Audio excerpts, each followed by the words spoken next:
Good afternoon, everyone. Thank you for coming down. I'm Assemblyman Phil Ramos, the Assistant Speaker of the House of the New York State Assembly, and I stand here united with my Turkish brothers and sisters to speak out in collective outrage at what has occurred over in Kyrgyzstan. A gentleman by the name of Orhan İnandı was abducted extrajudicially in that country, and he's being held prisoner, and we collectively are demanding his release.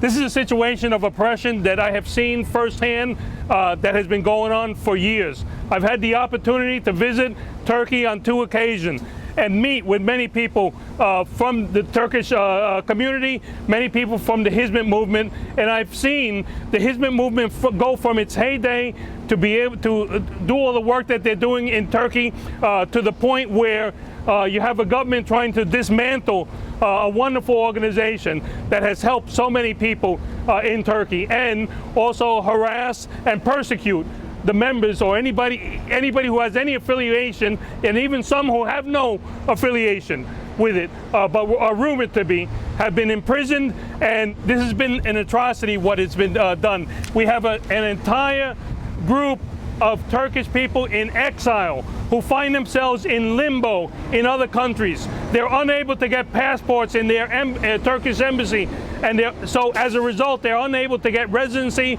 or citizenship in the host country, and they're left in limbo.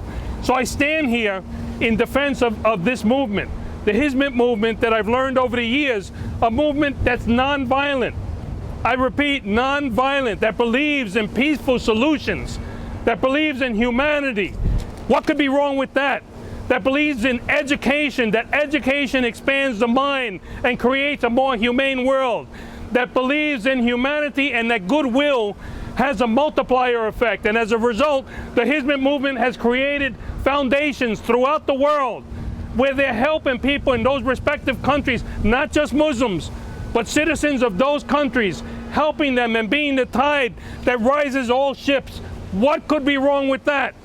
A good people with good hearts, with goodwill, being persecuted because they're perceived to be popular and a threat perhaps to the president of Turkey, and as a result families have been separated, people have been abused, and people have been incarcerated. This gentleman Orhan İnandı was a teacher, was somebody an educator in that country, somebody who did the same thing that the Hizmet movement is doing throughout the world, just teaching. Not indoctrination, not political ideology teaching, just education, flat out education. Somebody who immigrated to Kyrgyzstan and tried to improve the quality of life there through education. And as a result, because he's perceived to be somebody related to the Hizmet movement, his car was found with the doors open, the tires slashed, and he is missing. Now, the country of Turkey has been denounced. We are standing right in front of the United Nations here, and they have been denounced by a group from the United Nations for having over 100 abductions throughout the world. They lead the world in extrajudicial abductions, and they have been denounced by a group from the United Nations for that fact.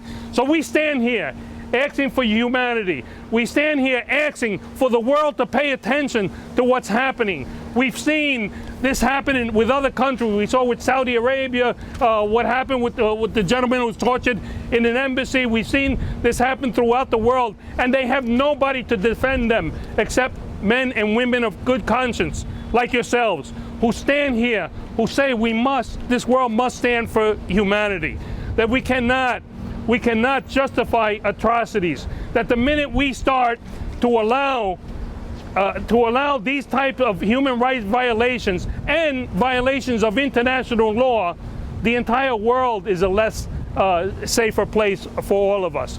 So we have to stand up and demand, and we are here as Americans, as Turkish Americans, me as a Hispanic American, everyone, all the supporters here, we're asking President Biden to stand behind this movement, stand behind this gentleman who is isolated right now. His fate, we don't know.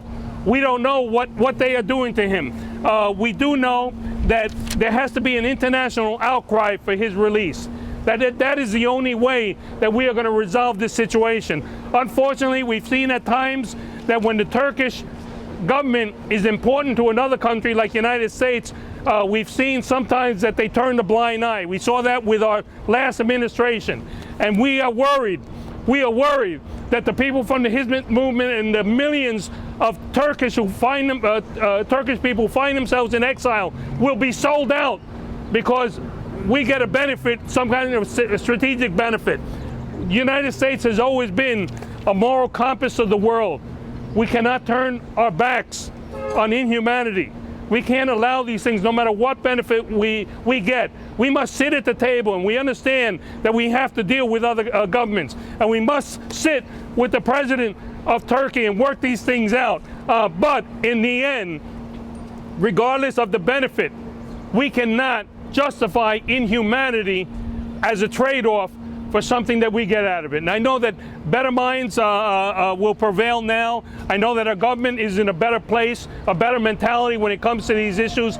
And God willing, that we can see one day the freedom of Orhan İnandı, and we can see that our better spirits prevail throughout the world. To the Turkish people, I stand united with you. I know that there is a coalition in the New York State Assembly of assembly persons who support you, who also call speaking out for humanity, who are also asking our government to do the right thing. I ask that please, you must remain vigilant. And those who are listening and think that this is going to be a one-day press conference are wrong. Am I right? This is not going to be a one-day press conference. We're going to ride it out. The Turkish community, the American community, we're going to ride it out. We're not going to allow atrocities to happen without us speaking out. Am I right? Yes. Let me hear you. Am I right? Yes. Are we going to say no to atrocities? Yes. Are we going to say no to violations of international law? Yes. We stand united. Those who are listening, those who hear this press conference, I ask you to educate yourself about what is happening. Here are people, these are the faces of oppression. These are the faces of people who have family that they love, who they fear will be in jail or are already in jail, or who have been prosecuted, who have had businesses taken away from them. The U.S. and the world cannot just turn a blind eye. We must stand united, we must speak out, and we must never, never stop fighting for the justice that we seek and for the freedom of Orhan İnandı. May God bless you all. Keep up the fight. Thank you.